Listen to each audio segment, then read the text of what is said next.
Assalamualaikum warahmatullahi wabarakatuh. Yang terhormat Bapak Arif Triatmoko selaku Kepala SMP Negeri Pacitan 1 Anta, Bapak Ibu Guru SMP 5 Pacitan yang berbahagia, puji syukur kehadirat Allah Subhanahu wa Ta'ala atas segala limpahan rahmat, taufik dan hidayahnya. Pada pagi hari ini kita dapat berkumpul bersama dalam acara pembahasan budaya positif yang akan disampaikan oleh saya sendiri selaku narasumber. Semoga acara pada pagi hari ini berjalan dengan lancar tanpa ada unsur apapun. Amin ya rabbal alamin. Selawat dan salam senantiasa terlimpahkan terhaturkan pada junjungan Nabiullah Muhammad sallallahu alaihi wasallam, para keluarga, para sahabat-sahabat beliau dan pengikut risalah beliau hingga akhir zaman. Semoga kita semua yang hadir di sini kelak mendapat syafaat yaumul qiyamah. Amin ya rabbal alamin. Bapak Ibu guru yang berbahagia, untuk mencairkan suasana pada pagi hari ini, bagaimana sebelum acara diseminasi budaya positif kita menyanyikan lagu Jasamu Guru. Monggo Bu Nurbah bisa memimpin Bapak Ibu guru. Kita bisa dalam posisi berdiri Bapak Ibu guru. Monggo. Okay.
luar biasa.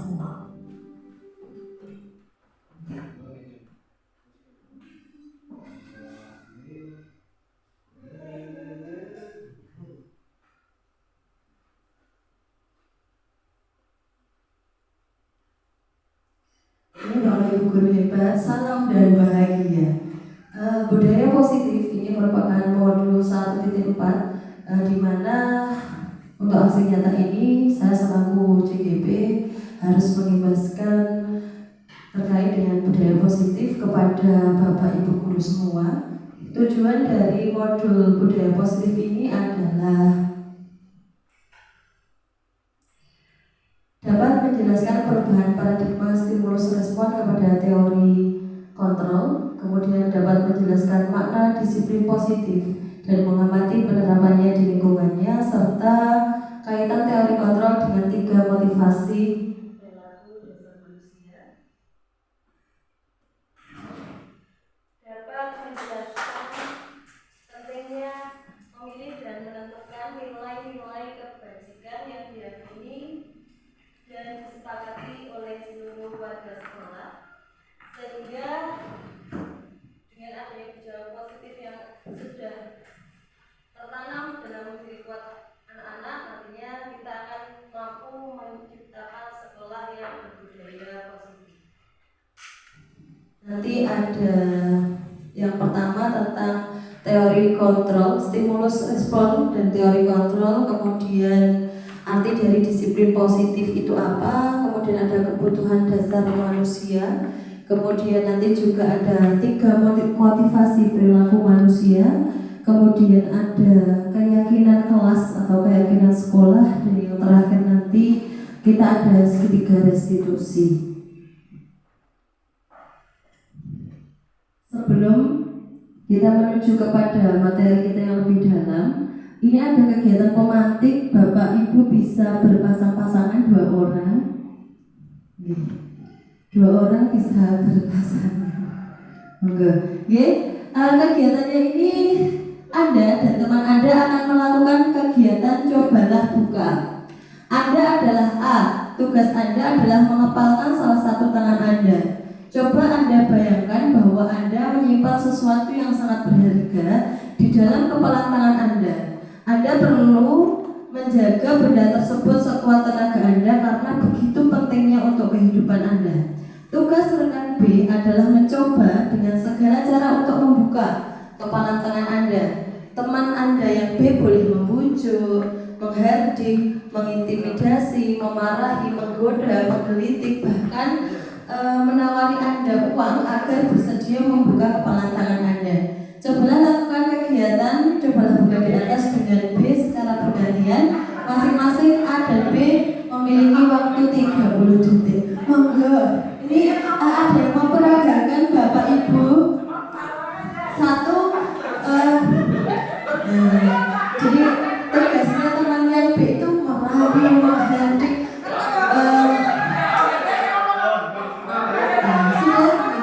Yang di sini monggo Bapak Ibu ada sekiranya mungkin ada kertas yang di situ ada sesuatu berharga yang Bapak Ibu punyai, monggo, atau mungkin ada sesuatu berharga yang memang itu sangat rahasia untuk Bapak Ibu semua.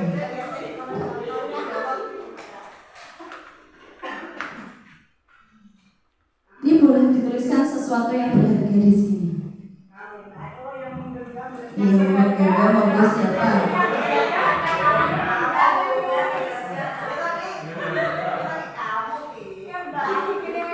Bisa dituliskan sesuatunya.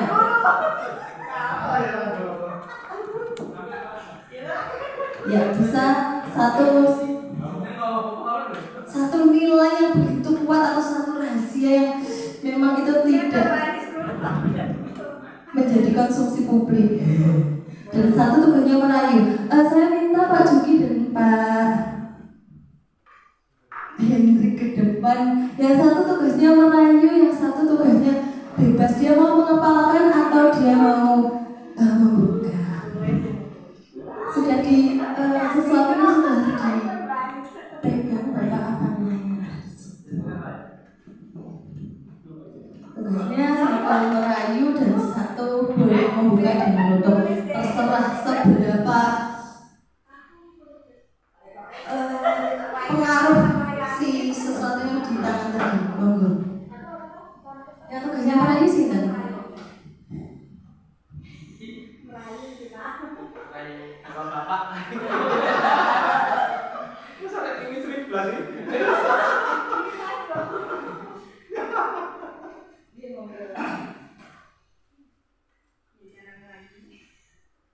Mas,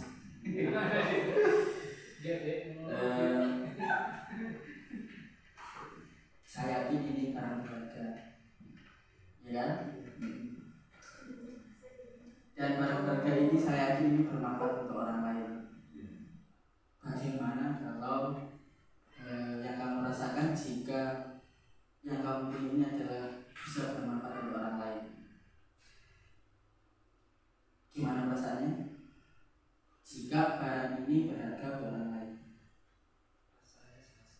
rasa senang.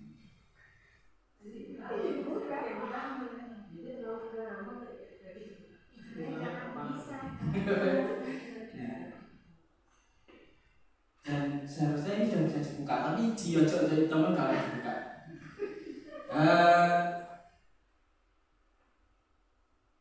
Coba jangan pertimbangkan baik dan buruknya, karena ini bermanfaat untuk orang lain, ya. Mungkin bisa keputusan Mas Hendrik kebaikan ini untuk orang lain juga, itu ya Mas Hendrik ya. Itu aja Bu, boleh dibuka nih Mbak? Monggo Pak Hendrik punya. Iya Pak Hendrik ini bisa dibuka atau saya belum bisa membuka karena kepercayaan ini belum ada dalam hati saya. Kalau bagi saya dikasih kepercayaan lagi akan mungkin lebih diberi sesuatu yang mungkin saya bisa percaya untuk membukanya.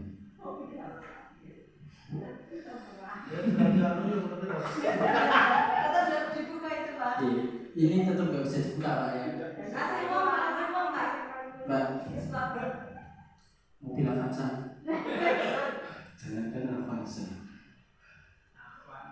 apapun tak mau. Ya. Salis. Apakah dengan cara orang lain agar ini bisa dibuka? Ya. Bisa. Mungkin bisa. Bagus, maju bagus. Saya mau bagus. Kita kerjasama untuk membuka Pak Hendrik.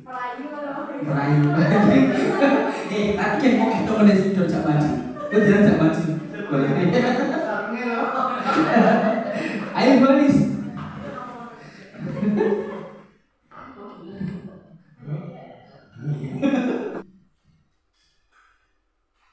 Apakah Anda atau B membuka kepalan tangan Anda? Mengapa? Apa alasan Anda atau B membuka kepalan tangan Anda? Apakah Anda atau B menutup kepalan tangan Anda? Mengapa? Apa alasan Anda atau B tetap menutup kepalan tangan Anda? Dalam kegiatan ini sesungguhnya siapa yang memegang kendali atau kunci untuk membuka atau menutup kepalan tangannya? Siapa Bapak Ibu? Yang menjadi kunci dari pemegang kendalinya itu siapa sebenarnya? Diri kita sendiri. Jadi yang menjadi kontrol itu adalah diri kita sendiri. Jadi selama sesuatu itu berharga dan menurut kita tidak ada orang yang boleh untuk tahu hal itu, maka kita akan berusaha untuk menjaganya dengan segala kekuatan. Begitupun nilai-nilai. Ya, nilai-nilai kebajikan yang ada pada diri anak, kalau itu sudah baik, maka tugas kita adalah apa Bapak Ibu? Tugas kita adalah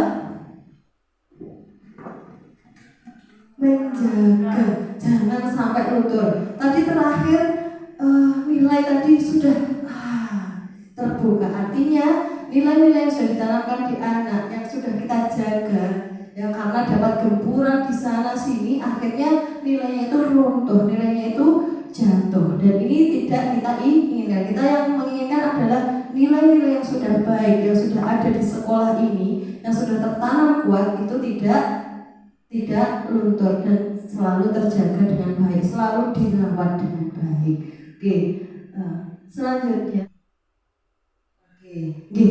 Terkait ini ya Bapak Ibu, untuk teori kontrol sendiri, psikiater dan pendidik Dr. William Glasser dalam kontrol teori yang kemudian berkembang dan dinamakan choice theory meluruskan beberapa miskonsepsi tentang makna kontrol. Jadi diluruskan bahwa apa yang terjadi pada umumnya itu hal yang menjadi ilusi saja, seperti ilusi guru mengontrol murid.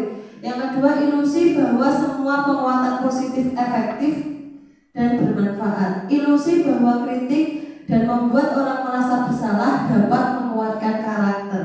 Ilusi bahwa orang dewasa memiliki hak untuk memaksa. Jadi itu hanya sebuah ilusi Bapak Ibu guru. Ini teori paradigma stimulus respon yang akhirnya diluruskan oleh William Glasser tadi menjadi pendekatan teori kontrol. Stimulus responnya ada realitas. Realitasnya adalah realitas kebutuhan kita semua. Untuk teori kontrol, realitas atau kebutuhan kita berbeda. Laras ya, bahwa kebutuhan kita itu semua berbeda-beda. Semua orang melihat hal yang sama. Apakah demikian? Tidak, setiap orang memiliki gambaran yang berbeda. Kita mencoba mengubah orang agar berpandangan sama dengan kita. Kenyataannya, kita berusaha memahami pandangan orang lain yang berbeda dengan kita. Perilaku buruk dilihat sebagai suatu kesalahan. Menurut teori kontrol, semua perilaku itu memiliki tujuan. Kemudian orang lain bisa mengontrol saya. Kenyataannya hanya Anda yang bisa mengontrol diri Anda sendiri. Siapa bisa mengontrol orang lain? Saya bisa mengontrol orang lain. Kenyataannya Anda tidak bisa mengontrol orang lain. Pemaksaan ada pada saat bujukan gagal. Kenyataannya kolaborasi dan konsensus menciptakan pilihan-pilihan baru. Dan yang terakhir adalah model berpikir menang dan kalah. Menurut teori kontrol tidak ada yang menang dan tidak ada yang kalah. Artinya model berpikir menang dan menang.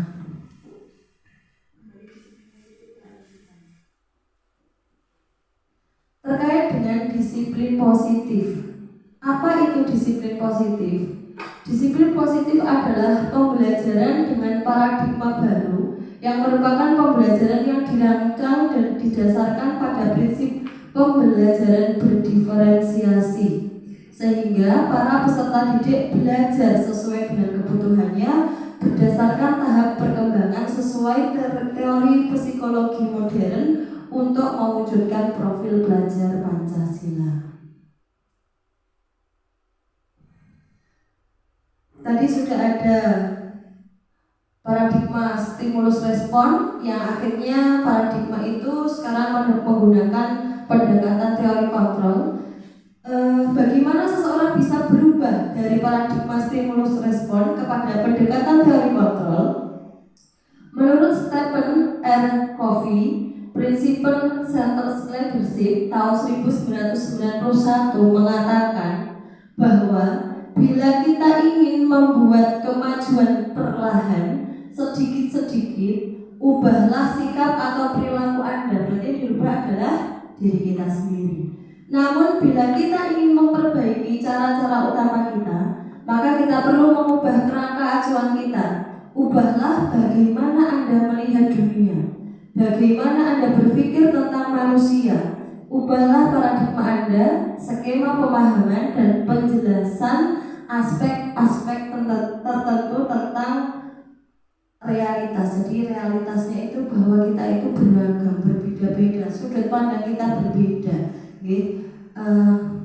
Cara memandang kita kepada dunia itu juga punya sudut pandang yang berbeda-beda.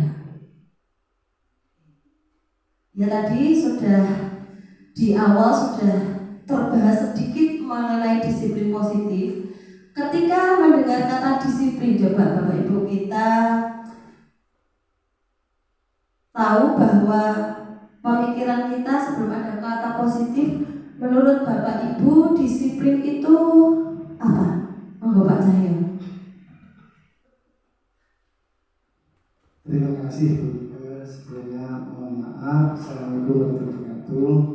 Jadi yang dimaksud dengan disiplin mungkin dari tata cara ilmu bahasa Indonesia itu adalah hal-hal yang memenuhi tentang keadaan atau situasi sehingga kita itu menurut aturan-aturan yang ada. Itu disiplin. Mudah-mudahan nanti bisa dijabarkan lagi oleh Bu. Terima kasih. Ya, satu lagi untuk disiplin. Tadi disiplin itu hal-hal yang terkait dengan mematuhi suatu aturan. Monggo. Menurut saya disiplin nanti akan berkaitan dengan sanksi, hukuman, dan lain sebagainya. Bapak Ibu masih berpikiran sama ya? Nggih, betul. Disiplin itu biasanya lekat dengan kata taat aturan, sanksi, hukuman. Kebanyakan orang yang menghubungkan kata disiplin itu pasti tertib, ya, teratur, terus tadi patuh. Itu secara umum pandangan kita mengenai disiplin itu seperti itu. Mari kita kupas apa itu sebenarnya kata disiplin, Bapak Ibu. Disiplin itu berasal dari kata disiplina yang berarti belajar. Disiplin mengacu pada disiplin diri yang memiliki tanggung jawab terhadap apa yang dilakukan. Sedangkan disiplin positif ini merupakan suatu pendekatan untuk menerapkan disiplin dalam diri anak, jadi tanpa ada imbalan, penghargaan atau reward maupun hukuman. Jadi di sini disiplin itu berarti adalah belajar, Bapak Ibu. Kalau kemarin kita memiliki persepsi bahwa disiplin itu taat aturan, taat pada tata tertib, kemudian teratur, patuh, itu memang tidak salah. Tapi sekarang mari kita berubah paradigma kita dari paradigma stimulus respon menjadi teori kontrol. Jadi di sini yang ditekankan adalah bagaimana perilaku disiplin positif ini merupakan sarana untuk menerapkan disiplin diri pada anak sehingga mereka itu melakukan kedisiplinan itu tidak takut karena hukuman, tidak menginginkan imbalan ataupun penghargaan. Tujuan disiplin positif. Jadi disiplin positif ini tujuannya adalah menanamkan motivasi yang ketiga pada murid-murid kita, yaitu untuk menjadi orang yang mereka inginkan dan menghargai diri sendiri dengan nilai-nilai yang mereka percaya. Ketika murid-murid kita memiliki motivasi tersebut, mereka telah memiliki motivasi intrinsik yang berdampak jangka panjang, motivasi yang tidak akan terpengaruh pada adanya hukuman atau hadiah. Mereka akan tetap berperilaku baik dan berlandaskan pada nilai-nilai kebajikan yang mereka yakini, karena mereka ingin menjadi orang yang menjunjung tinggi nilai-nilai yang mereka hargai dan mencapai satu tujuan mulia. Jadi di sini anak-anak dengan adanya disiplin positif itu memang lahir dari dirinya, dari intrinsiknya, bahwa dengan melakukan nilai-nilai kebajikan yang mereka yakini, sejatinya mereka itu menghargai dirinya sendiri. Nah, di sini ada nilai-nilai kebajikan universal. Tentunya Bapak Ibu guru semua sudah paham terkait dengan nilai-nilai kebajikan universal. Nilai-nilai kebajikan universal ini adalah nilai yang disepakati bersama, lepas dari suku, bangsa, agama, bahasa, dan latar belakang. Jadi ini semuanya kita lepaskan dari yang namanya SARA, dan ini diyakini oleh semua manusia. Yang pertama, ini nilai kebajikan universalnya ada di profil pelajar Pancasila. Ada beriman dan bertakwa kepada Tuhan Yang Maha Esa, berakhlak mulia, berkebinekaan global, gotong royong, mandiri, kreatif, dan bernalar kritis. Kemudian IPRO, Primary Years Program atau PYP, ini menguraikan tentang nilai-nilai kebajikan universal, ada toleransi, terus rasa hormat, integritas, mandiri, menghargai, antusias, empati, keingin-tahuan, kemudian kreativitas, kerjasama, percaya diri, dan komitmen. Selanjutnya ada nilai kebajikan universal berdasarkan keterampilan hidup. Ini apa saja yang ada di dalamnya? Terkait nilainya ada nilai dapat dipercaya, lurus hati, pendengar yang aktif, tidak merendahkan orang lain, dan memberikan yang terbaik dari dirinya. Oke, sampai di sini sebelum menuju ke kebutuhan dasar manusia terkait tadi ada teori stimulus respon menuju paradigma teori kontrol, kemudian ada disiplin positif. Monggo Bapak Ibu yang mau bertanya boleh. Terima kasih Bu Iros, biar ini diskusi kita benar-benar nanti biar istilahnya nanti biar hidup. Ini hanya disiplin, tujuan disiplin positif.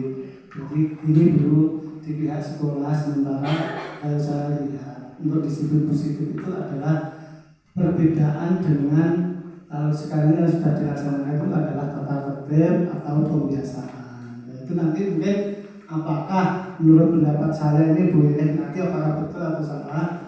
Kalau disiplin positif itu mungkin hampir sama dengan tata tertib, tapi mungkin ini disiplin positif itu dimunculkan dari anak bagaimana anak itu bisa disiplin dan tujuannya adalah untuk menumbuhkan istilahnya apa boleh komunikasi dari anak itu. Tadi untuk pembiasaan atau tata tertib itu apakah hampir sama dengan itu? Kalau pembiasaan atau tata tertib itu sepertinya hampir sama dipaksakan dari aturan. Apakah betul seperti itu? Mungkin Bu Rizko bisa untuk menanyakan hal perbedaan antara disiplin positif dan oke. Terima kasih Bu. Bagus sekali pertanyaan dari Pak Cahyo tadi.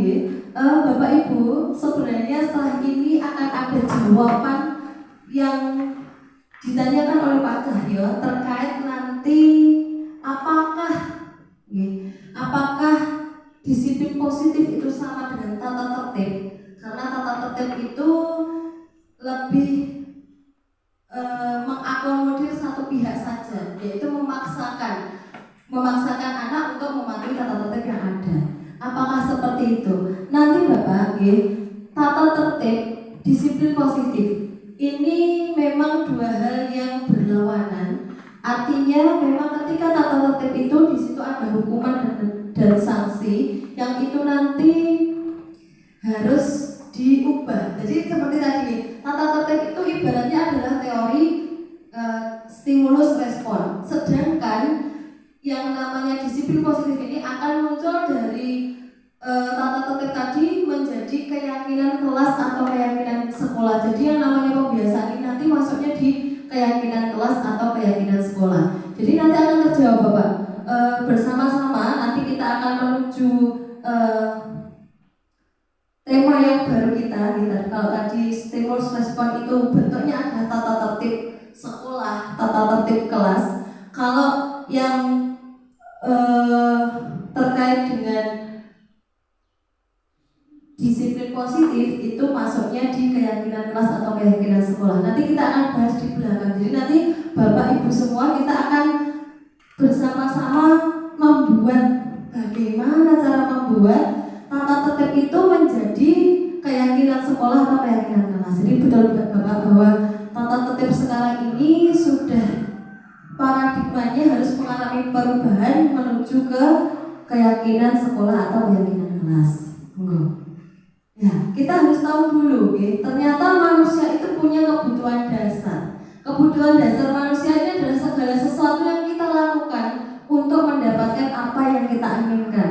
Seluruh tindakan yang kita lakukan ini memiliki tujuan tertentu dan semua usaha terbaik yang kita lakukan adalah dalam rangka agar kebutuhan dasar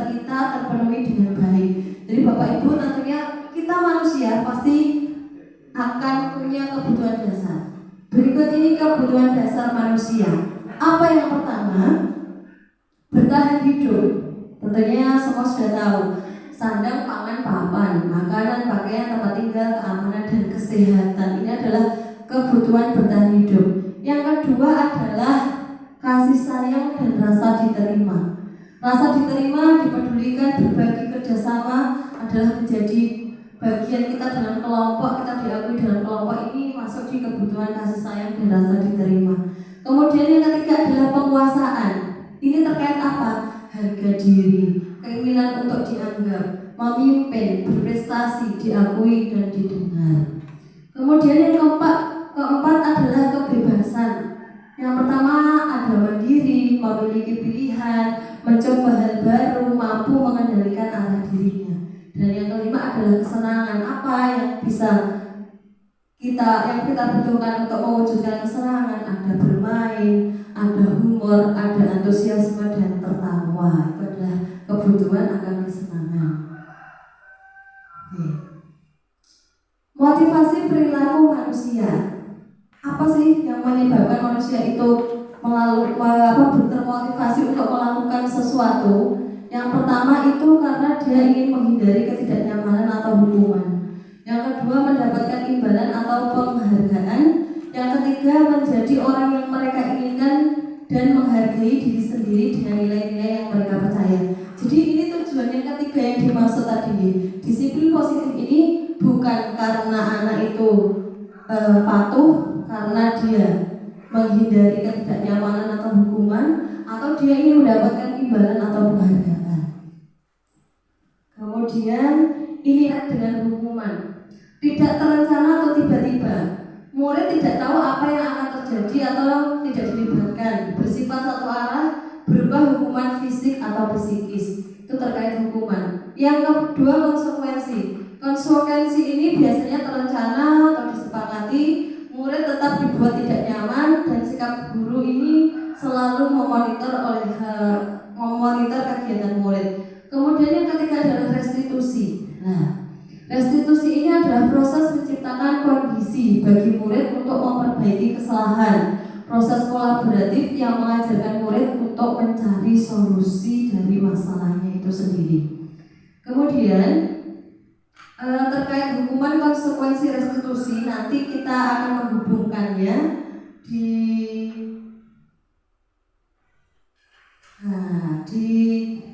mana kita ada di posisi kontrol mana kita selaku guru. Jadi pertanyaan dari Pak Cahyo tadi arahnya ke sini, bahwa kalau penyelesaian masalah itu biasanya kita ada 3 cara. Yang pertama tadi dengan menghukum atau memberikan konsekuensi, atau yang ketiga dengan restitusi. Nah di sini coba kita Bapak Ibu guru, saya ada di posisi mana nih? Ternyata guru itu memiliki 5 posisi dan ada posisi ideal yang mungkin terkadang kita belum mencapai posisi ini. Yang pertama adalah menghukum. Jadi kita sebagai guru di posisi menghukum. Seorang penghukum bisa menggunakan hukuman fisik maupun verbal atau tadi psikis. Yang kedua ada membuat rasa bersalah. Pada posisi ini biasanya guru akan bersuara lebih lembut. Pembuat rasa bersalah akan menggunakan keheningan yang membuat orang lain merasa tidak nyaman, bersalah atau rendah diri. Yang ketiga sebagai teman. Guru pada posisi ini tidak akan menyakiti murid, namun akan tetap berupaya mengontrol murid melalui persuasi. Atau yang keempat, pemantau. Guru bertanggung jawab atas perilaku murid yang diawasi. Posisi pemantau berdasarkan pada peraturan-peraturan dan konsekuensi dengan menggunakan sanksi atau konsekuensi yang sudah disepakati sebelumnya. Kemudian manajer, posisi di mana guru berbuat sesuatu bersama dengan murid, mempersilahkan murid mempertanggungjawabkan perilakunya, mendukung murid agar dapat menemukan solusi atas apa yang dilakukannya tersebut. Selanjutnya ini ada video sebenarnya Bapak Ibu guru terkait dengan posisi kontrol guru. Itu posisinya sebagai penghukum, pembuat rasa bersalah, teman, kemudian sebagai manajer, sebagai pemantau, dan yang terakhir ada sebagai manajer. Dan posisi idealnya seorang guru ini harusnya sebagai manajer. Sampun ternyata. Ini ada 5 posisi kontrol guru.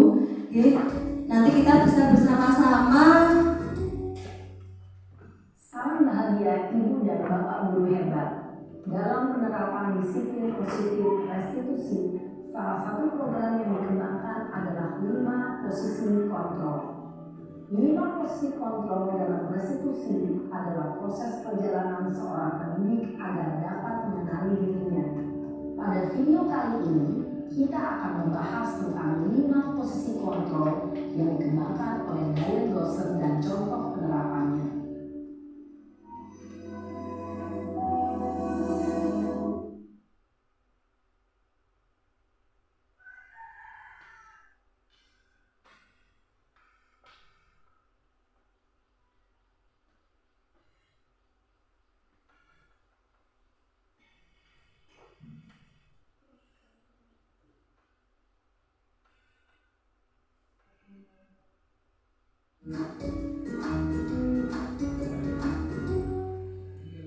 Salam bahagia Ibu dan Bapak guru hebat. Dalam penerapan disiplin positif restitusi, salah satu program yang dikembangkan adalah 5 posisi kontrol. 5 posisi kontrol dalam restitusi adalah proses perjalanan seorang pendidik agar dapat mengenali dirinya. Pada video kali ini, kita akan membahas tentang 5 posisi kontrol yang dikembangkan oleh Diane Gosser dan contoh penerapannya.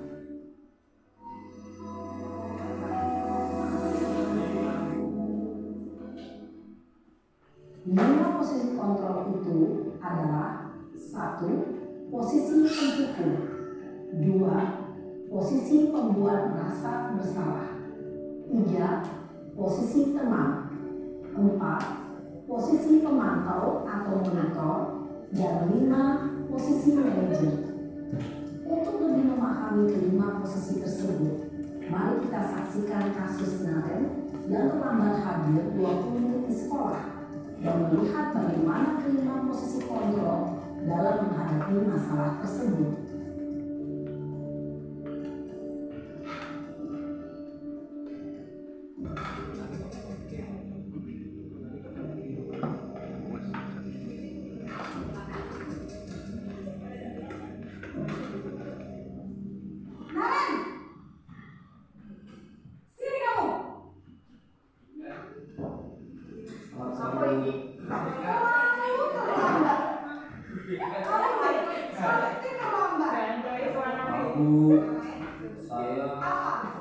Apa coba? Alasan kamu apa lagi? Kapan sih kamu tidak terlambat? Malas sekali ya kamu jadi anak. Saya Dasar pemalas. Gak kapok-kapok sih kamu. Sudah berapa kali terlambat? Sayang, kamu keliling lapangan basket 2 kali. kenapa saya harus ke lapangan basket, Bu? Kenapa? Kamu melawan ibu. Berani-beraninya jawab. Sudah terlambat, masih berani jawab enggak? Sekarang, keliling lapangan basket 5 kali sekalian. Biar kapok. Cepat. Pergi sana ke lapangan basket. Posisi penghukum biasanya berbicara dengan nada tinggi, menghadir, menunjuk-nunjuk, menyakiti, dan memilih. Hukuman bisa berupa fisik maupun psikis. Ibu dan Bapak guru hebat, dampak yang terjadi pada murid ketika guru berada pada posisi penghukum adalah murid cenderung akan memberontak, bahkan menyimpan dendam.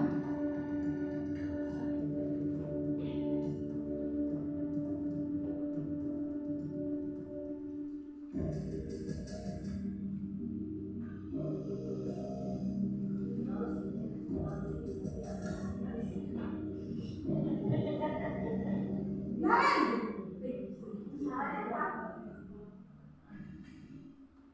Selamat pagi, Bu. Naren! Kamu kenapa terlambat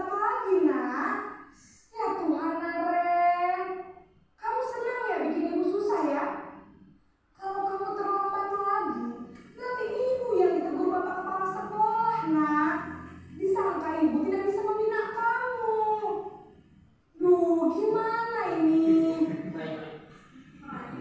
Maaf Bu. Duh, Gusti Naren. Kamu suka ya kalau ibu ditegur bapak kepala sekolah? Terus, sekarang ibu harus tulis apa ini di buku absen? Ini kamu sudah sering terlambat loh. Ibu harus apa coba? Maaf Bu. Maaf sekali. Ya sudah, lain kali jangan bikin ibu susah lagi ya nak ya. Ibu tidak akan kuat lagi kalau kamu begini terus. Bisa jantungan kalau ibu sana cepat, kelas. Maaf ya Bu. Maaf sekali. Posisi pembuat rasa bersalah berbicara dengan nada tenang, cenderung lembut. Namun kata-kata yang diutarakan membuat murid merasa menjadi orang yang gagal, memandang buruk dirinya sendiri, merasa tidak berharga, dan tidak sanggup membahagiakan orang lain. Ketika guru mengambil posisi pembuat rasa bersalah, murid akan menganggap dirinya yang bersalah dan ia akan menyimpan emosi negatif tersebut di dalam dirinya.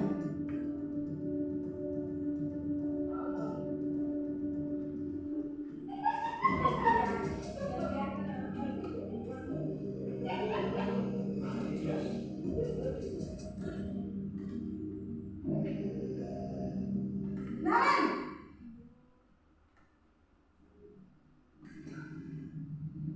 Selamat pagi Bu. wah sudah jam berapa ini nak? Terlambat lagi ya sayang. Iya Bu. Tadi ibu saya lupa membangunkan saya Bu. Kamu malah nyalahin ibu kamu. Kamu bukannya anak-anaknya paling kencang. Kok terlambat sih? Iya Bu. Saya memang terlambat bangun tadi. Jadi biarpun saya lari kencang, tetap gak kekejar Bu. Ya sudah sana. Nanti lain kali larinya lebih kencang lagi ya. Biar gak terlambat lagi. Bikin seneng ibu. Demi ibu. Bisa kan? Bisa Bu. Ya sudah sana masuk kelas. Ibu beresin urusan absen kamu. Kamu ini ada les saja.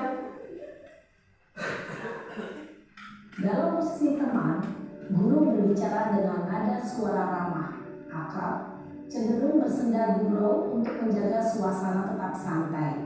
Murid akan merasa senang, aman, dan akrab dengan guru. Identitas yang tercipta adalah identitas sukses atau berhasil.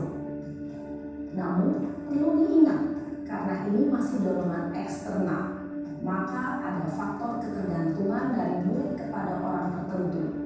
Di sini guru absennya, sehingga di lain waktu murid bisa berperilaku baik, namun hanya kepada orang-orang tertentu saja.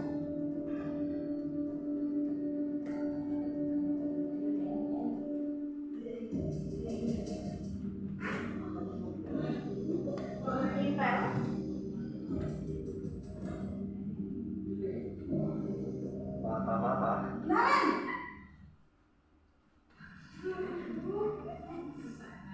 Selamat pagi Bu. Naren, apa peraturan sekolah kita tentang jam berapa kita harus masuk sekolah, nak? Kita harus di sekolah jam 7 Bu. Iya betul, sekarang sudah jam 7.20. Naren sudah tahu konsekuensinya jika terlambat hadir. Paham Bu. Saya harus tinggal kelas pas jam istirahat selama 20 menit. Iya benar, konsekuensinya demikian. Jadi nanti jam 9.30 pas istirahat, kamu harus tinggal di kelas, kerjakan tugas tambahan untuk ketertinggalan kamu, ya? Baik Bu.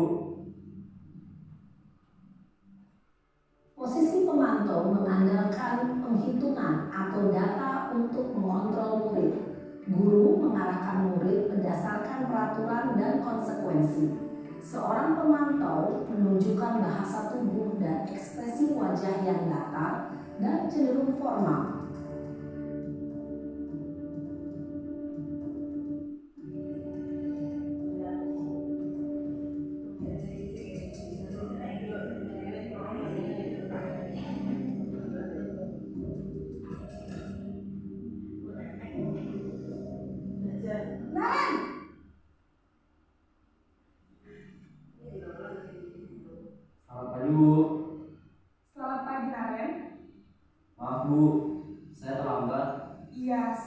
masuknya jam 7, sekarang sudah jam 7.20. Jadi sekarang bagaimana ini Naren? Maaf Bu, saya lupa setel alarm saya semalam. Baiklah, menurut kamu, keyakinan sekolah yang mana yang perlu kamu tingkatkan? Menghargai diri sendiri dan orang lain mungkin ya Bu. Setuju. Jadi, apakah Naren meyakini prinsip saling menghormati tersebut? Iya Bu, saya meyakininya. Apakah Naren bersedia memperbaiki masalah keterlambatan ini? Bersedia Bu. Bagaimana kamu akan memperbaiki masalah keterlambatan ini? Saya akan coba untuk tidak lupa menyetel alarm saya Bu.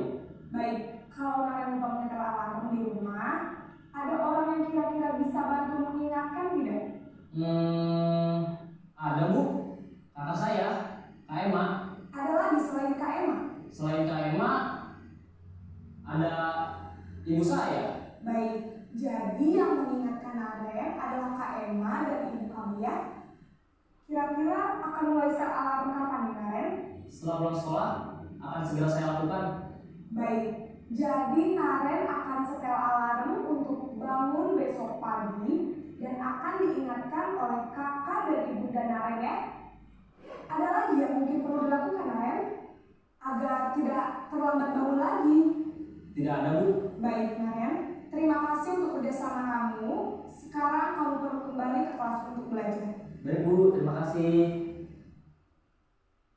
Posisi manajer adalah posisi kontrol yang disarankan untuk membimbing murid memiliki sikap disiplin yang positif, yaitu murid yang mandiri, bertanggung jawab, dan dapat memecahkan masalah. Tujuan dari posisi ini adalah agar murid dapat berefleksi atas tindakannya. Guru akan dengan tulus memberikan pertanyaan-pertanyaan bermakna, sehingga membuat murid dapat belajar dari kesalahannya dan mencari sebuah solusi untuk menyelesaikannya. Ibu dan bapak guru hebat, setelah mengamati adegan kelima posisi kontrol tadi, kira-kira posisi mana yang paling ideal? Posisi mana yang dapat menunjang motivasi intrinsik murid? Ya, tentu posisi manajer. Posisi ini memang posisi ideal yang ingin dituju setiap pendidik. Pada posisi inilah, guru dapat menerapkan disiplin positif yang berpihak pada murid, yang memerdekakan murid. Perjalanan seorang pendidik tentunya tidak mudah untuk sampai pada posisi seorang manajer. Namun, tujuan kita pasti, yaitu menciptakan murid-murid yang mandiri, merdeka, dan bertanggung jawab. Semoga penggambaran 5 posisi kontrol yang telah diperlihatkan ini dapat menjadi ajang refleksi bagi kita semua, agar dapat terus mengasah dan menerapkan disiplin positif yang memerdekakan murid. Mari terus berlatih dan bersemangat. Selamat menerapkan. Salam dan bahagia Ibu dan Bapak Guru hebat. Salam dan bahagia Bapak Ibu Guru hebat. Oke, slide selanjutnya itu ada satu kasus, satu kasus yang mana ini sering kita alami ya Bapak Ibu, terkait dengan kasus siswa tidak mengerjakan PR. Biasanya yang dilakukan Bapak Ibu itu ya, ketika ada siswanya tidak mengerjakan PR apa? Monggo Bu Nurba, biasanya apa yang dilakukan Bu Nurba? Yang pertama dilakukan tentu bertanya, apa alasan tidak mengerjakan? Apakah lupa atau memang ada hal lain yang dipikirkan sehingga membuat anak itu lupa akan tanggung jawabnya? Begitu.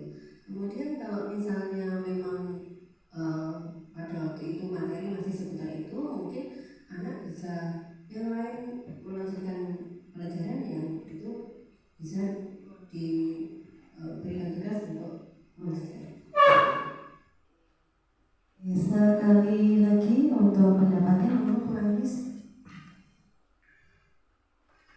Ketika di kelas ada anak yang tidak mengerjakan tugas, itu biasanya sama seperti Bu Nurba, saya tanya dulu alasan mengapa anak itu tidak mengerjakan. Jika anak itu lupa, maka diberi konsekuensi karena sudah melalaikan tanggung jawabnya. tugasnya untuk mengerjakan tugas, sehingga ketika teman-temannya itu mendengarkan dari guru untuk materi selanjutnya, anak itu masih tertinggal di materi sebelumnya karena konsekuensi dia tidak tanggung jawab dengan tugasnya. Jadi si anak tersebut bisa saja tertinggal di kelasnya, sedangkan teman-temannya sudah bisa melanjutkan ke materi selanjutnya. Terima kasih. Oke, luar biasa nih Bapak Ibu Guru, ketika ada siswanya yang tidak mengerjakan PR, biasanya mencari tahu apa yang menjadi penyebab mereka tidak mengerjakan tugas. Coba kita lihat sebentar terkait posisi kontrol. Seandainya ada anak atau siswa yang tidak mengerjakan PR, jika itu sebagai penghukum, maka biasanya begini: berdiri di depan kelas, angkat satu kaki sampai istirahat, misalnya begitu, itu penghukum. Dan saya rasa dari Bu Norba dan Bu Anis tidak melakukan hal itu. Posisi kontrolnya bukan penghukum. Yang kedua, pembuat rasa bersalah. Berapa kali ibu harus mengingatkan kamu? Kamu selalu saja mengulanginya. Biasanya ada bahasa seperti itu. Dibuat anaknya tidak berkutik dengan kesalahannya. Kemudian yang ketiga, teman, ayolah ikuti perintah Bapak atau perintah Ibu Guru untuk lebih bertanggung jawab pada tugasmu. Apa kamu tidak kasihan pada mereka? Mereka kadang capek mengingatkan, lain kali jangan diulangi lagi ya. Ini anaknya diingatkan. Kemudian yang pemantau, kamu sudah tahu apa konsekuensi dari tindakanmu ini? Silahkan di belakang dan kerjakan pekerjaan rumahmu selama 30 menit. Jangan diulangi lagi, nanti kamu akan ketinggalan pelajaran.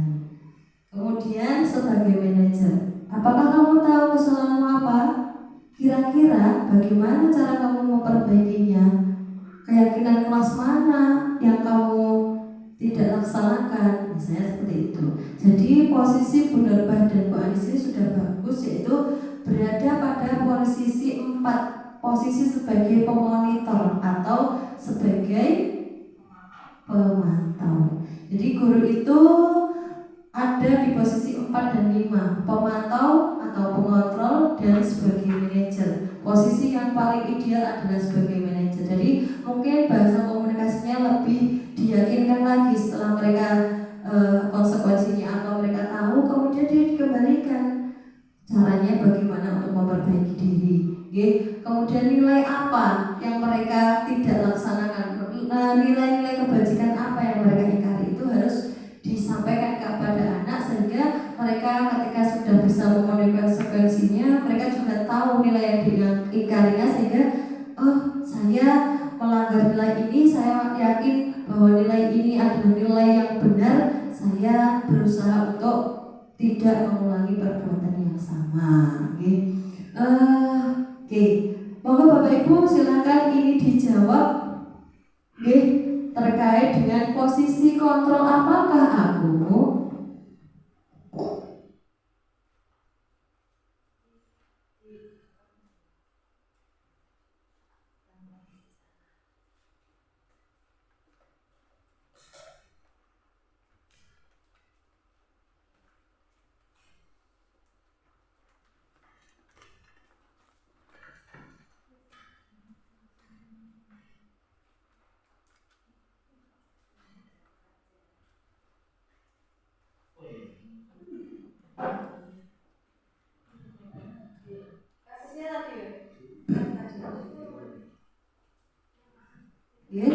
Saya kecewa sekali dengan kamu. Kamu tidak pernah benar melakukannya. Apa rencanamu untuk menyelesaikan masalah? Ayolah lakukan demi Bapak atau Ibu ya. Kamu tidak pernah mendapatkan nilai jika kamu tidak mengerjakan tugas. Putar lapangan 3 kali karena kamu terlambat. Nanti kita belajar restitusi Pak. Jadi ada anak-anak yang bandel, nakal luar biasa. Kita melakukan approach, kita melakukan pendekatan. Itu yang mungkin selama ini saya jujur dengan anak-anak yang luar biasa super itu belum pernah melakukan approach, belum melakukan pendekatan. Kenapa dia melakukan itu? Ternyata salah satu dari 5 kebutuhan atau jangan-jangan 5 kebutuhan dasarnya itu tidak terpenuhi. Makanya dia mencari perhatian kita. Makanya di sekolah dia berlaku yang sedemikian rupa, hanya ingin kita yang masuk ke dalam dunianya, pengen dia itu dibantu, psikisnya itu dikuatkan, karena ternyata mentalnya sudah tidak utuh lagi ya, karena dia sudah 5 kebutuhan dasarnya, 1 saja tidak terpenuhi, pasti dia akan melakukan suatu tindakan di luar aturan. Sampun Bapak Ibu, saged ditempelkan di sini, dan saya minta satu Mbak Salis, Bu Salis, monggo bisa ditempelkan di sini, monggo Bapak Ibu. Bu Salis bisa menyampaikan jawabannya. Monggo ditempelkan di depan.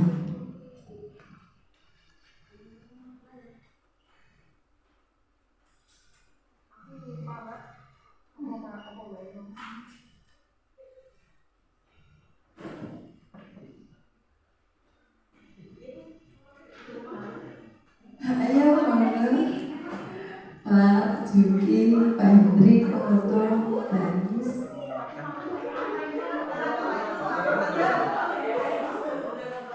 Ya, jadi Bapak Ibu bisa, misalnya saya kecewa sekali dengan kamu, posisi kontrolnya apa? Kamu tidak pernah benar melakukannya, jadi posisi kontrolnya mana? Apa rencana untuk menyelesaikan masalah? Posisi kontrolnya apa? Dan nanti posisi ideal yang diharapkan memunculkan disiplin positif dan budaya positif di sekolah ini apa? Yang pertama, saya kecewa sekali dengan kamu. Ini adalah di posisi yang membuat siswa merasa bersalah. Terus yang kedua, kamu tidak pernah benar melakukannya. Ini juga di posisi yang membuat siswa merasa bersalah. Yang ketiga, apa rencanamu untuk menyelesaikan masalah? Ini adalah di posisi manajer. Yang keempat, ayolah lakukan demi bapak atau ibu ya. Ini adalah di posisi yang membuat siswa merasa bersalah. Yang kelima, kamu tidak pernah mendapat nilai jika kamu tidak mengerjakan tugas. Ini adalah sebagai pemantau. Yang terakhir, putar lapangan 3 kali karena kamu terlambat. Ini adalah posisi penghukum.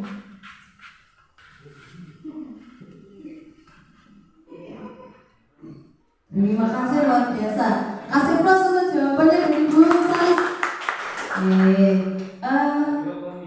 Sekarang bisa ditampilkan Pak jawabannya itu, kita di posisi kontrol apa jika kita melakukan hal ini, kita menyampaikan hal ini. Ya, yang pertama tadi adalah jawabannya membuat rasa bersalah. Yang kedua juga sama, membuat rasa bersalah. Apa rencanamu tadi manajer? Ayolah bantu bapak ibu, itu namanya teman. Kamu tahu konsekuensinya apa? Itu pemantau. Nah, yang terakhir sudah terlambat, suruh lari-lari lapangan 3 kali, 10 kali, itu namanya penghukum. Jadi posisi yang ideal adalah manajer. Bapak ibu sudah banyak jawabannya yang benar. Ini sudah tahu ya. Seandainya saya sampai menangani kasus seperti ini, saya melakukan pendekatan di mana. Jadi usahakan di 4 dan 5. Karena 1, 2, 3 itu bukan posisi ideal untuk menyelesaikan permasalahan dari anak sendiri. Karena Bapak Ibu tadi sudah tahu dampaknya apa ketika kita berada di posisi 1, 2, dan 3. Selanjutnya kita akan membahas mengenai keyakinan kelas. Ini sangat penting sekali. Tata tertib. Kalau tata tertib itu biasanya juga di tata tertib yang dilakukan anak akan mendapatkan sanksi atau hukuman jika mereka melanggar apa yang ada di tata tertib. Maka di sini sekarang kita harus tahu Mengapa keyakinan kelas? Mengapa keyakinan sekolah? Mengapa bukan peraturan kelas? Mengapa bukan tata tertib sekolah? Ini jawabannya.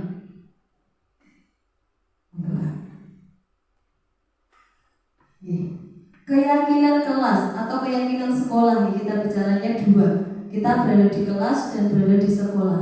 Guru berperan dalam mewujudkan terbentuknya keyakinan kelas atau sekolah dengan adanya kesepakatan antara guru dan murid atau seluruh pemangku kebijakan sekolah.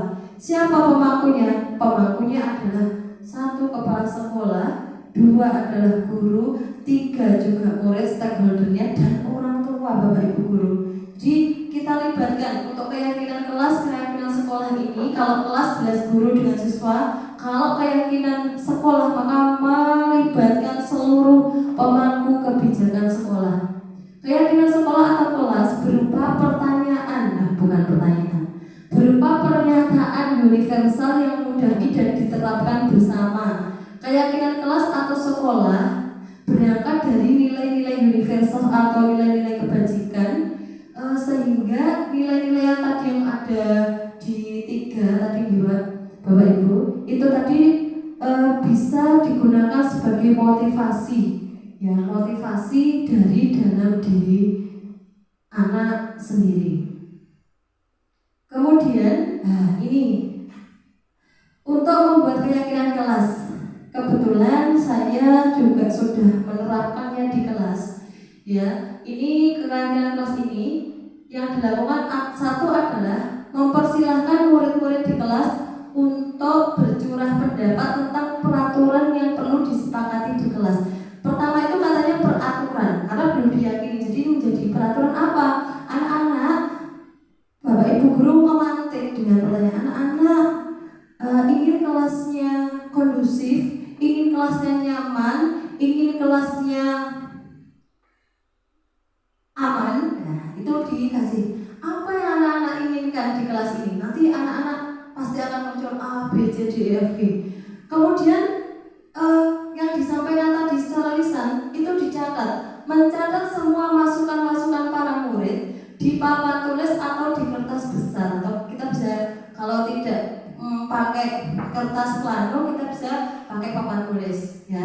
Di situ mereka akan mencurahkan, nah saya ingin ini, saya ingin itu, ya, kelas aman, nyaman, kemudian kelasnya juga bersih misalnya. Gantilah kalimat-kalimat dalam bentuk negatif menjadi positif. Tentunya misalnya anak jangan bicara kotor. Kata jangan bicara kotor itu konotasinya masih negatif. Positifnya apa? Berbicara sopan, ya. Menghargai orang lain. Nah, tuh. Setelah keyakinan kelas selesai dibuat, maka semua warga kelas dipersilahkan meninjau ulang. Ya, ditinjau dulu, ditinjau. Kemungkinan kan ada pendapatnya si anak tadi yang sama, misalnya tidak terlambat datang ketika jam pelajaran dimulai, atau di situ datang tepat waktu. Maka antara tadi tidak terlambat datang dan datang tepat waktu kita jadikan satu bahwa keduanya memiliki nilai yang sama, yaitu nilai kedisiplinan. Berarti nilai yang kita ambil, nilai universalnya adalah disiplin, bentuk perilakunya adalah datang tepat waktu ketika jam pelajaran dimulai. Dan menyetujuinya dengan menandatangani keyakinan kelas tersebut termasuk guru dan semua murid. Jadi Bapak Ibu guru, harus diketahui bahwa keyakinan kelas ini kita tidak bisa memaksakan anak untuk yakin pada keyakinan-keyakinan yang sudah dibuat tadi, pada aturan-aturan yang disepakati. Tapi guru di situ perannya apa? Misalnya tadi sudah disepakati disiplin, ya, disiplin atau menghargai diri sendiri. Menghargai diri sendiri kan datang tepat waktu ketika jam pelajaran dimulai. Di sini perannya tidak kita memaksa anak untuk datang pas jam itu sudah ada, tapi kita juga berusaha untuk datang ketika jam pelajaran itu dimulai. Kita juga sudah di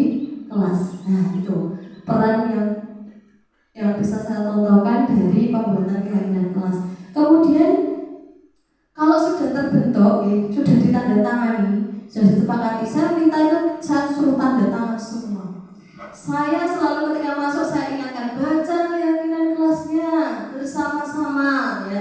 Itu dibacakan sama anak. Kalau lebih idealnya lagi tidak ditulis di buku masing-masing anak, tapi dipasang di dinding kelas ataupun di tempat-tempat yang mudah dilihat oleh semua warga kelas. Jadi bisa di dinding ataupun di mana. Kalau kemarin saya suruh menuliskan keyakinan kelasnya di bukunya masing-masing, baru seperti itu. Tapi ketika anak misalnya seperti tadi sudah disepakati berkata sopan, ada anak yang berkata kotor. Siapa tadi yang berkata kotor? Saya, Bu. Saya dekati. Keyakinan kelas masih ingat? Iya, masih ingat. Apa keyakinan kelas yang kamu langgar? Ini, Bu. Tadi yang ini, Bu, saya berkata tidak sopan. Berarti saya melanggar aturan yang berkata sopan ketika di kelas. Terus bagaimana kalau kamu melanggar keyakinan ini? Saya katakan begitu. Membaca istighfar, Bu, 10 kali, Bu. Dia sendiri loh, bukan saya lah ya. Dia baca istighfar. Langsung saat itu dia baca istighfar. Ya. Kemudian agak kondusif, terulang lagi. Maka biarlah dia sendiri yang menyelesaikan itu. Lama-lama dia akan mau ketika mau misal gini, mau berkata kalau dia itu bisa mengendalikan diri. Oh iya, keyakinan tadi sudah saya baca, sudah saya sampaikan. Ada teman saya, oh iya, dia mau misal itu astagfirullah. Belum sampai misal dia pas di kelas saat itu dia bisa mengendalikan dirinya untuk tidak berkata kotor. Itu dari pengalaman saya menerapkan keyakinan kelas itu. Apa itu segitiga restitusi? Ini adalah suatu proses dialog yang dijalankan guru atau orang tua agar dapat menghasilkan murid yang mandiri dan bertanggung jawab. Lagi-lagi mereka akan dikembalikan kepada nilai. Jadi nilai-nilai tadi tidak cukup hanya dihafal oleh Bapak Ibu guru, tapi juga diyakini dan nanti diimplementasikan, diaktualisasikan di kelas. Yang dilakukan pertama adalah 1.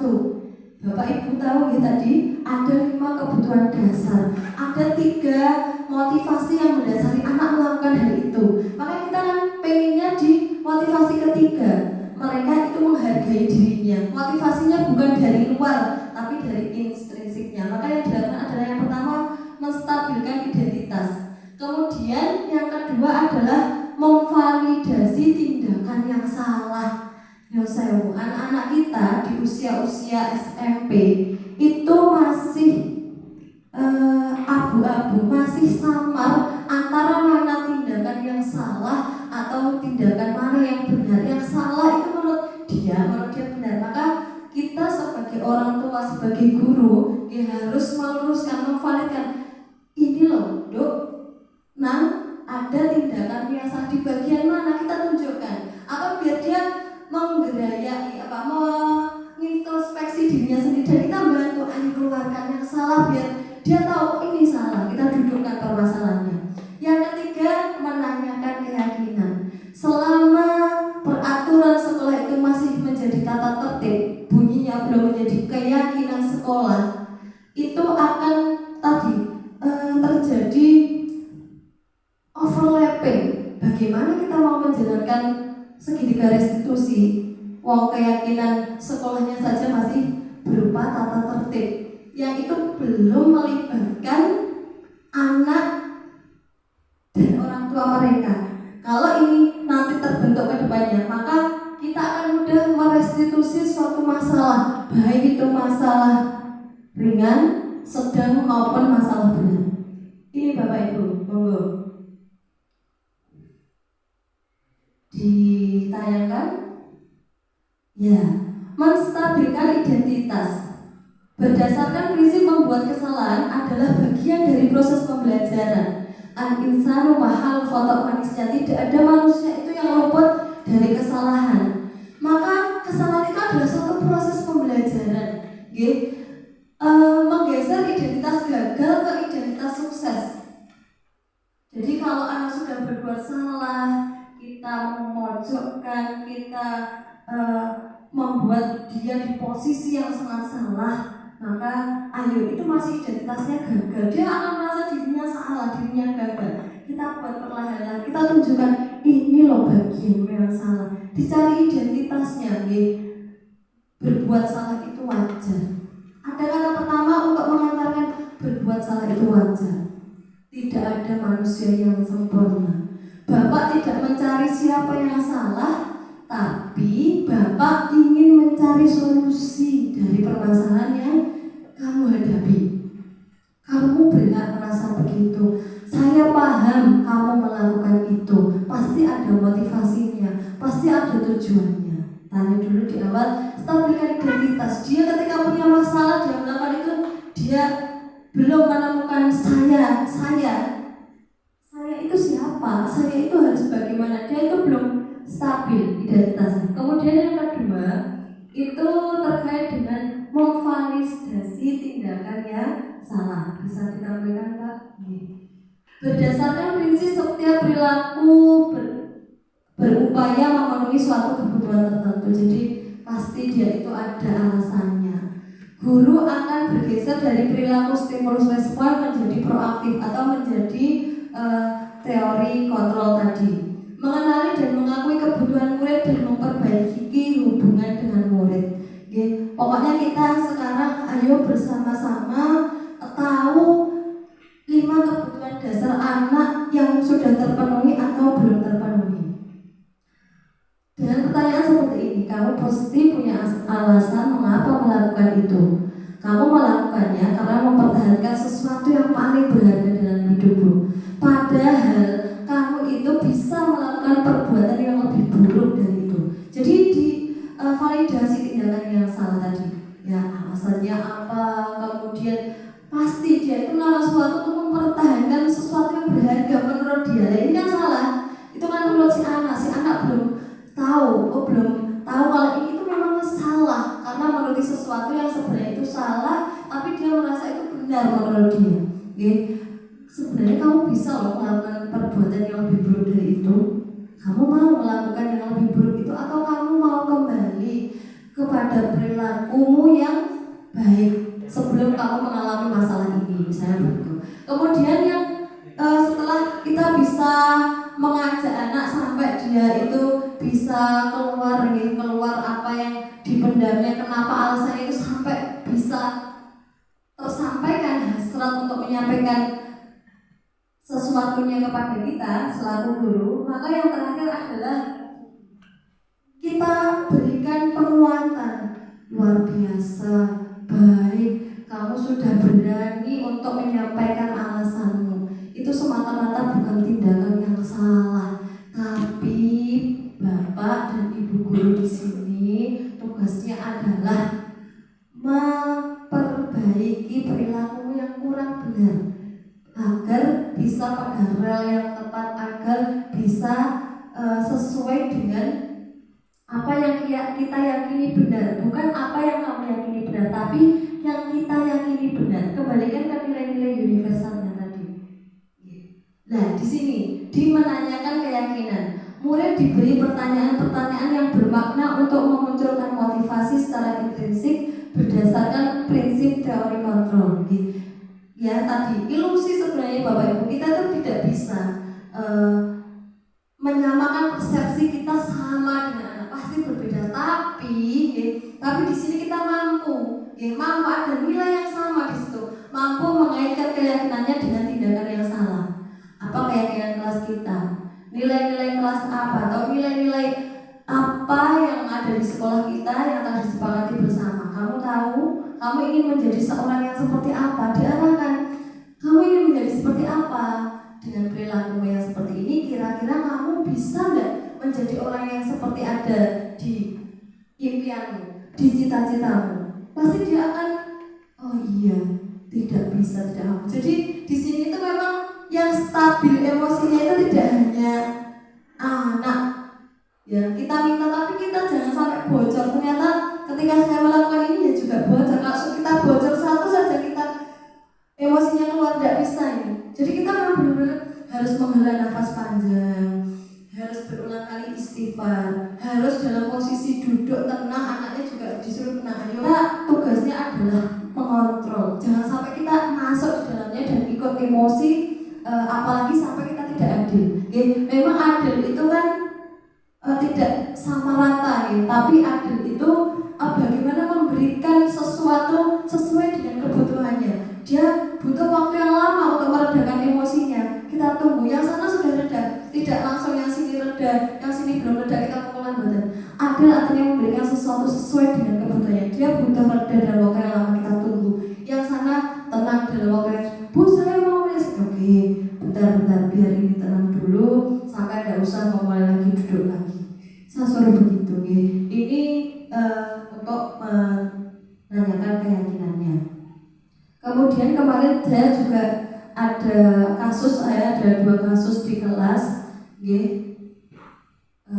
Ini kasus 1 ini memang bukan anak itu anak yang dengan nama karunia ini melakukan perbuatan kebuatan. Saya sengaja mengambil sampling saja ya. Ini ada siswa karunia tidak mau bekerja sama saat guru memberikan tugas kelompok.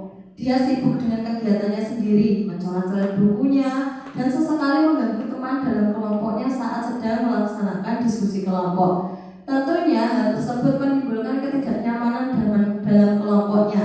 Di jam istirahat, guru memanggil karunia ke ruangannya. Guru menyelesaikan masalah dengan menggunakan segitiga restitusi. Ini kemarin saya mencoba sampling anak. Ini kejadiannya terjadi di kelas, tapi bukan si anak ini yang melakukan. Saya hanya menyimulasikan saja dengan adanya kejadian atau kasus seperti ini. Begini cara penyelesaian dengan segitiga restitusi.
Itu tadi hanya skenario penyelesaian ya Bapak Ibu. Untuk yang kedua ini ada kasus 2. Ini ada ada seorang siswa yang namanya Andri itu sering sekali tidak mengerjakan dan mengumpulkan tugas hampir di semua mata pelajaran. Di kelas dia ini sering ketiduran dan kurang fokus dalam mengikuti pembelajaran. Kadang jika tidak tidur di kelas, ia mengikuti pelajaran dengan malas dan sering menguap karena menahan kantuknya. Saya selaku guru pengajar berusaha untuk membantu menyelesaikan permasalahan Andri dengan menggunakan segitiga restitusi. Jadi di sini tadi anaknya malas, kemudian sering ngantuk di kelas.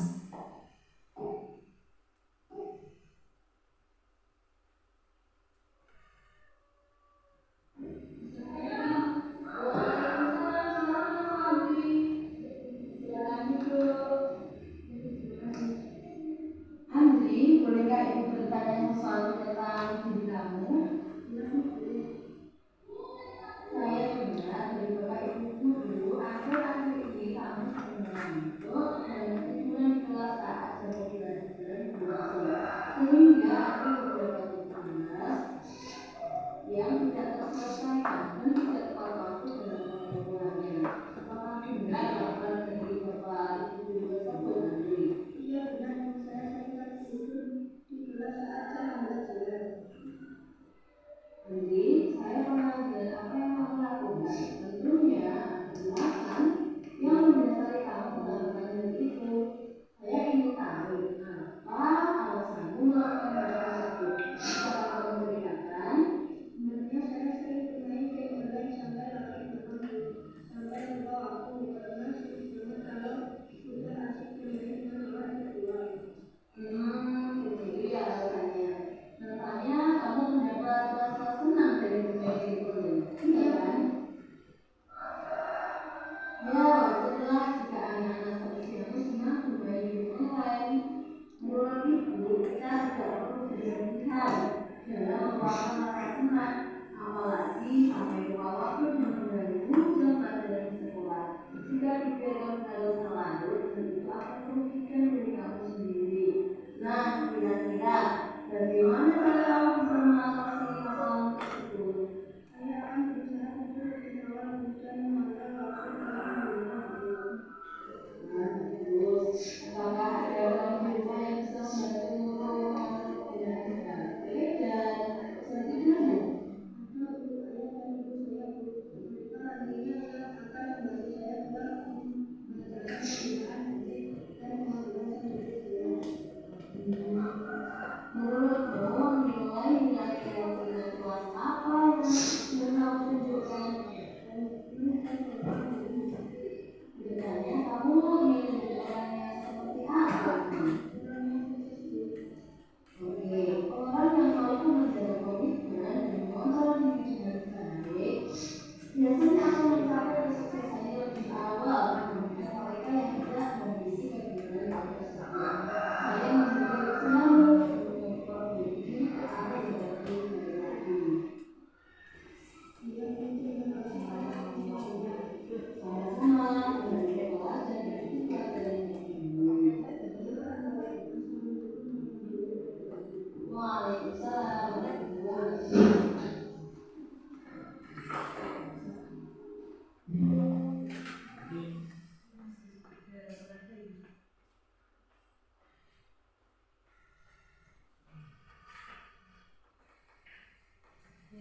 Bapak Ibu, ini ada permasalahan sebelum closing statement saya di sesi 1 ini, monggo Bapak Ibu bisa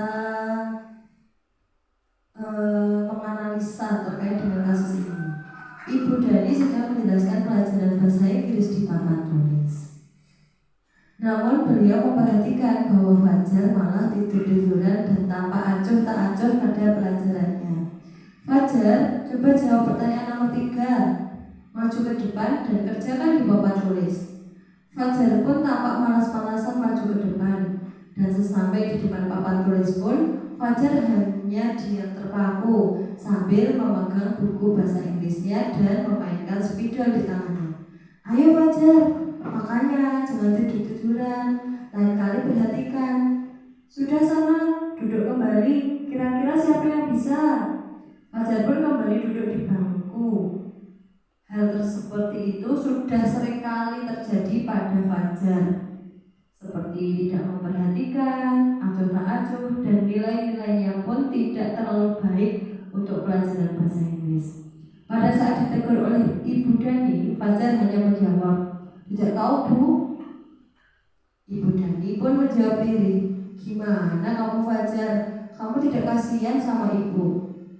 Ibu sudah capek-capek mengajar kamu. Tidak kasihan sama ibu?" Dan Fajar pun diam membisu. Nah, ini ada pertanyaan Bapak Ibu. Pertanyaannya begini.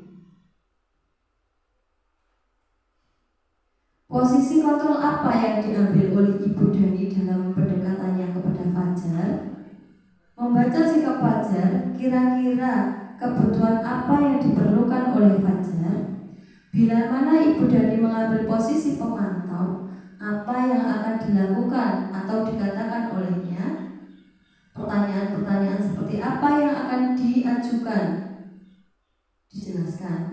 Apabila Anda adalah kepala sekolah di sekolah Fajar dan mengetahui hal ini, bagaimana tindak lanjut Anda? Pak untuk posisi kontrol yang diambil Ibu Dani tadi kan, ya membuat rasa bersalah, iya, kemudian ayolah bantu Ibu, bantu Bapak, untuk kamu bisa menyelesaikan pelajaran bahasa Inggris, bisa mendapatkan nilai yang baik, jangan seperti itu. Jadi ada membuat rasa bersalah, ada juga di posisi teman, seperti disampaikan dari Pak Juki tadi, bahwa kebutuhan itu memang bermacam-macam. Mungkin Fajar ini mungkin salah satu dari kebutuhannya yaitu kasih sayang dan rasa diakui atau kesenangan.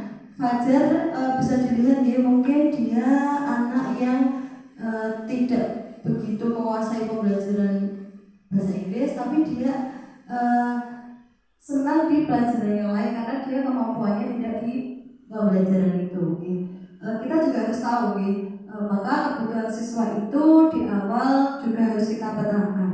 Bila mana Ibu Dani mengambil posisi pemantau, benar ketika menjadi seorang pemantau maka berusaha untuk melakukan pendekatan. Jadi mungkin kalau di kelas itu tadi jamnya itu kita terbatas dengan si Fajar yang kemampuannya sangat low, sangat rendah, kita bisa ajak dia atau memberikan tugas-tugas di luar jam pelajaran, atau mungkin scaffolding, memberikan tugas tambahan itu. Selain itu juga sekali waktu kita ajak Fajar untuk apa yang disukai Fajar. Misalnya Fajar itu suka di alam, dengan sesuatu yang berkaitan alam. Nah, maka kita banyak memasukkan vocab yang terkait dengan alam yang disukai Fajar, atau hal-hal lain. Kita masuk ke dunia Fajar, biar Fajar itu meskipun kemampuan dalam menguasai bahasa Inggris itu sangat rendah, kita bisa mengalihkan ke dunia Fajar di mana pelajaran itu bisa dikuasai sedikit demi sedikit. Karena kalau mengukur kemampuan itu mereka itu punya versi dirinya sendiri-sendiri tentang saya harus mampu di bidang apa, tapi tidak boleh menafikan kalau saya ada potensi di mapel ini, saya harus kuat di sini, tapi saya meninggalkan yang itu kurang tepat. Jadi walaupun pandai potensinya di situ, juga tidak menafikan untuk tetap bisa di semua mata pelajaran. Seandainya menjadi kepala sekolah dan masalah tadi tidak bisa terselesaikan, ada alih tangan, tapi di sini mungkin juga kita selaku guru juga harus berusaha untuk mengintrospeksi diri, merefleksi mungkin cara, metode atau yang strategi yang kita gunakan itu belum bisa mendiferensiasikan kebutuhan anak. Jadi di sini ada pentingnya kita itu juga memvariasikan strategi, metode atau sesuatu yang berkaitan dengan cara kita mengajar kepada anak sehingga mereka akan terpenuhi kebutuhannya. Jadi di sini mungkin Bapak Kepala Sekolah itu bisa menguatkan kepada Bapak Ibu guru terkait metode, strategi dan model pembelajaran yang bisa memenuhi semua kebutuhan anak, sehingga anak merasa saya dihargai, merasa saya diterima,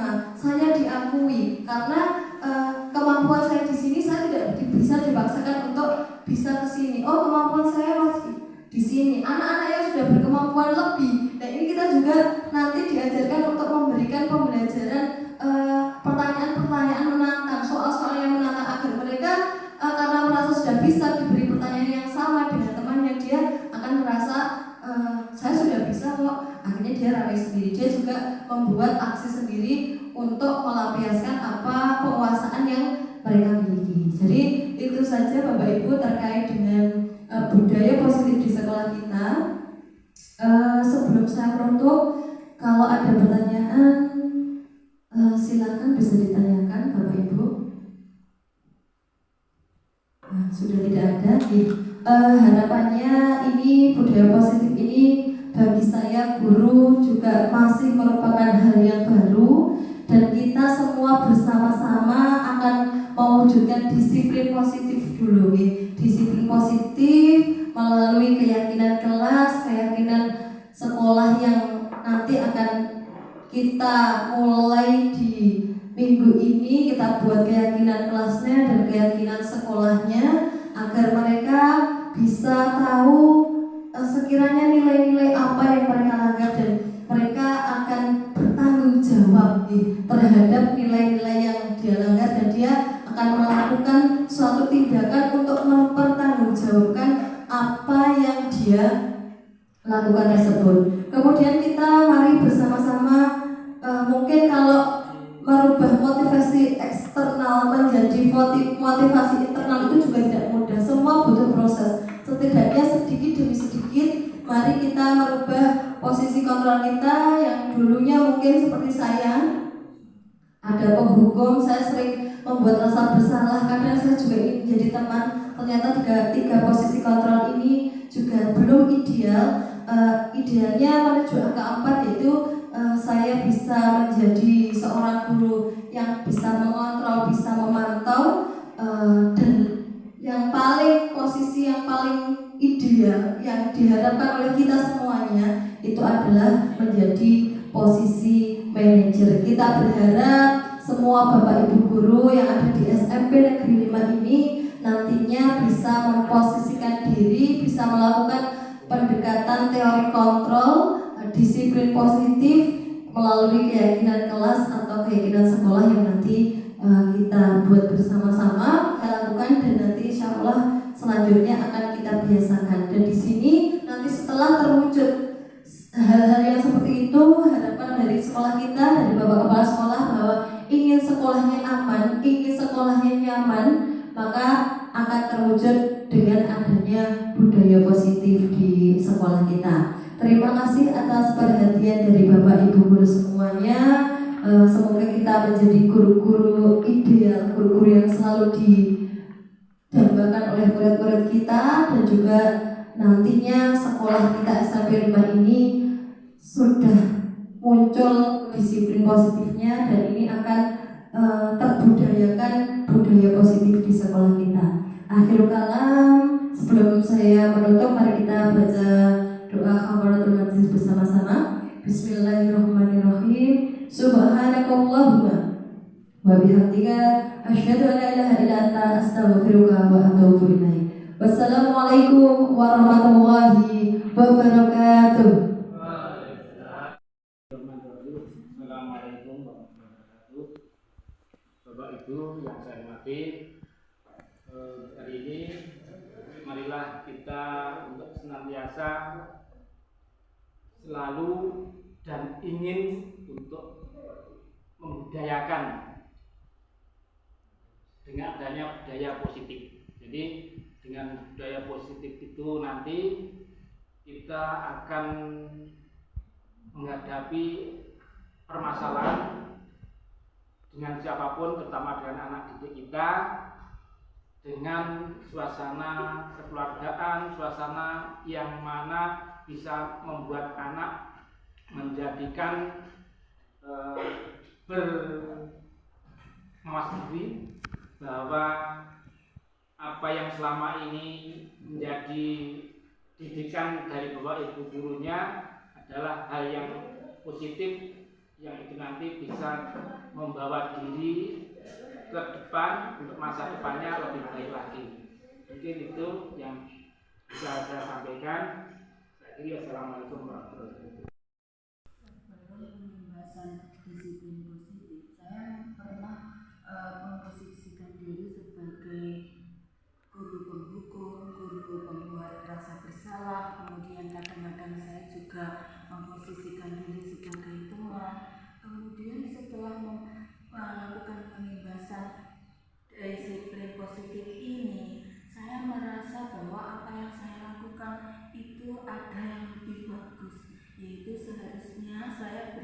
sebagai guru pemantau. Kemudian saya juga akan berusaha nantinya untuk berperan sebagai manajer. Kemudian saya juga akan memotivasi anak supaya bisa memotivasi dari dalam atau mendapatkan motivasi intrinsik sehingga anak-anak melakukan disiplin ini berdasarkan kemauannya sendiri.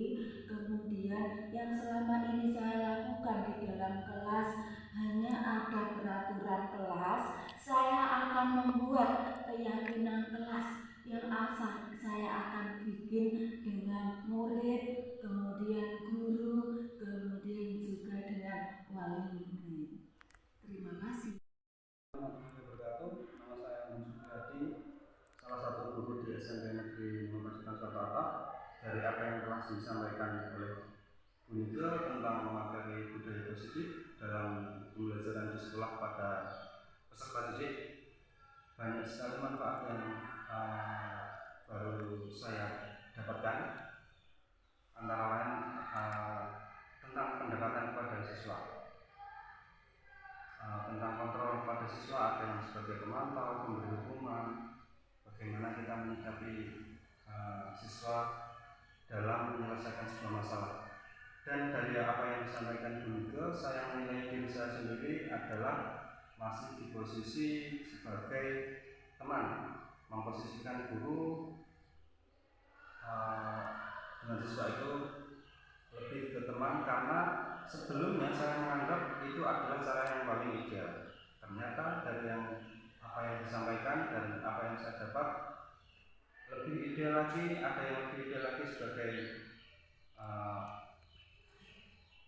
manajer ya. Kita bisa menekankan anak supaya menyelesaikan masalahnya sendiri, kita hanya memberikan tematik, dan ujungnya adalah segitiga resolusi. Itu adalah sebuah metode yang ideal untuk menyelesaikan permasalahan anak dan pendekatan kita kepada peserta.